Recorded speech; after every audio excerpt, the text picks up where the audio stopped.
$454 in an abuse awareness course made John Jones' domestic violence case go away. News 18's Joe Paul shares how a proverbial slap on the wrist spiraled into tragedy Monday at Subaru of Indiana Automotive.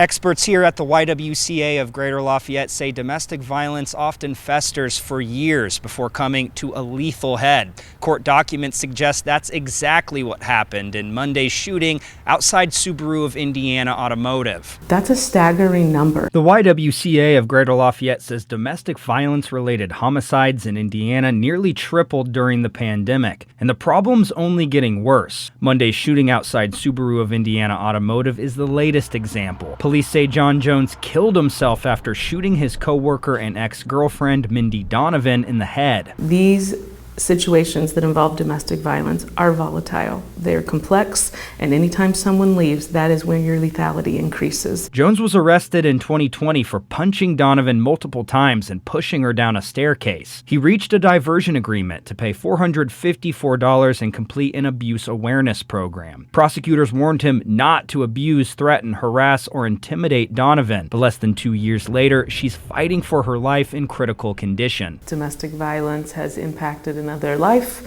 another family, another community. An SIA spokesperson confirmed Jones and Donovan worked the same shift. SIA has already reached out to us to get connected to resources. I don't think any one person could have stopped this, right? I mean, it's just the unfortunate reality that is domestic violence, and we can do our best to mitigate and reduce, but to place that burden on an employer, I don't think is fair. It's the latest brazen shooting this month involving partners. Anthony Perez is charged with killing Casey Lewis outside a Lafayette Walmart. He was on the run after cutting off an ankle monitor 3 days before the homicide. Earlier this year, a judge granted his handwritten court motion requesting early release from prison. Are these cases of the criminal justice system failing domestic violence victims? Instead of pointing fingers, we come together and say, how can we do better for those that are right now enduring an unhealthy relationship, enduring domestic violence. This month's shootings are the most recent in a string of tragic domestic violence cases over the past year.